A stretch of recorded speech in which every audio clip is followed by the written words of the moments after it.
Hey math kids, today we're going to talk about the unit circle and just kind of where things are on the unit circle and how to reason through the unit circle without having one in front of you.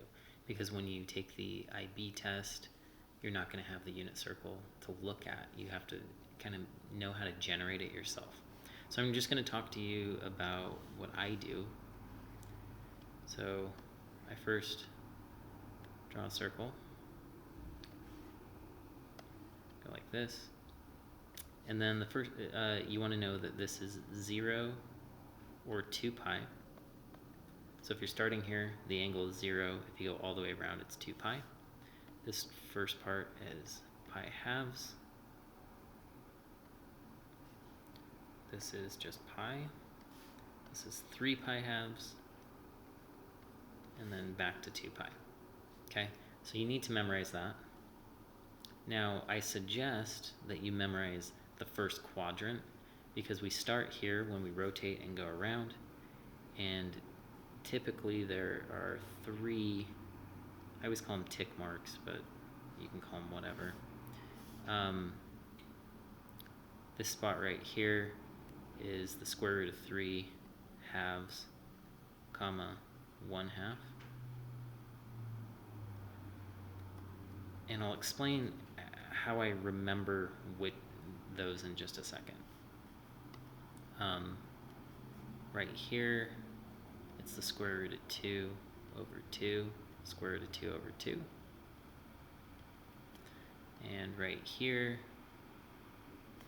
it's just the inverse of this, so it's 1/2 square root of 3 halves. Okay, now the angle measurements, so if we measure from here to here, it's pi 6th.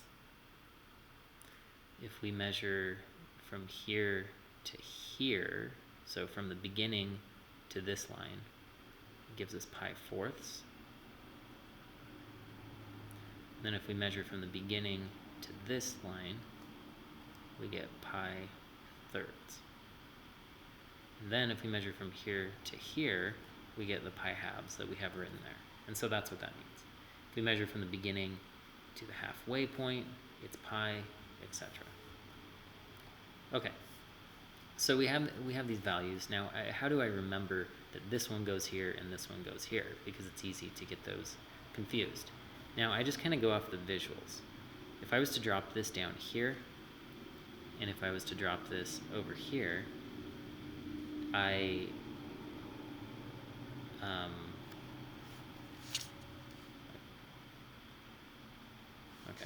If I was to drop that, sorry, I'm having a tech issue with my drawing pad. Okay, if I drop this down here, or if I drop this over here, it's a lot more realistic. This is at the halfway point, so my y value should be 1/2. And so that's how I remember that. Because if I look at this, that's not even close to the halfway point. So it is kind of like a visual, trusting a diagram thing, but I think it's okay. We can do the same thing here. If I drop this down and this, we see that this is much less likely to be 1/2, and this right here, the x value, is much more likely to be 1/2, and so the x value should be 1/2. Now from there, if you get all this memorized, now I highly suggest memorizing everything that's on the screen right now, and it does take some time, but as you're doing problems, try not to rely on looking at by looking at one that's already filled out. Try to fill it out every time from memory, and then double check it with one that's already filled out. And if you do that, if you take the time to try to do it every single problem, you'll memorize it without just sitting down and memorizing it. Now, once you have all this stuff memorized, the nice thing is, if we want to know the 3 tick marks over here, all we have to do is reflect it across here. Now, if we reflect from here to here, only the x value is going to change, and it's just going to be negative from this point. So it's going to be negative 1/2 and square root of 3 halves. So the y value is still positive because we're still in the positive y section. This one we reflect across. Once again, we just change the x value, keep the y value.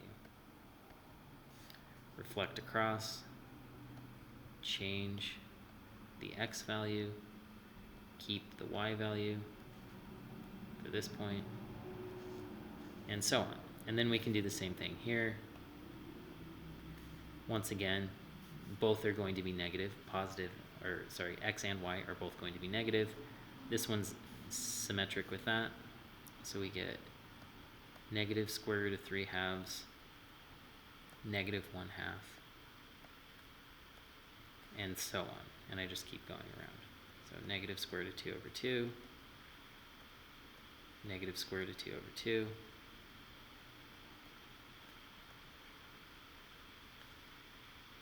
and then negative square root of 3 halves, negative 1/2.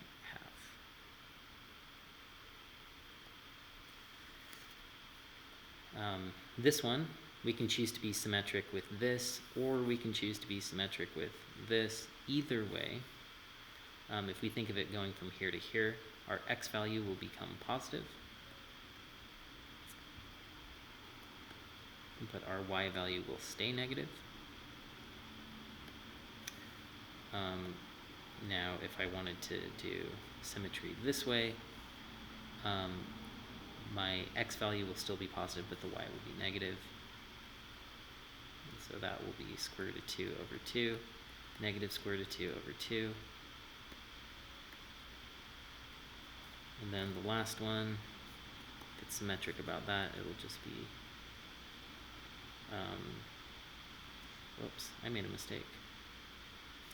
This one right here should have been negative 1/2, comma, negative square root of 3 halves. And when I went over here, it should have been 1/2, negative square root of 3 halves. Alright, sorry about that. And then when I go down, from this one down, I'm going to get square root of 3 halves, and then negative 1/2. Okay, it's always good to double check going both directions. Now, when you're doing problems, you're not going to have to generate this entire thing every single time. There will just be a single piece that you'll need to do that, but you'll learn how to do that in later videos. This is just a prerequisite video. I think it's really good to watch before some of the other unit circle stuff that we'll talk about. If you can get this down, it's really helpful. If you need additional help with this, come to Math Lab. Until then, calculator.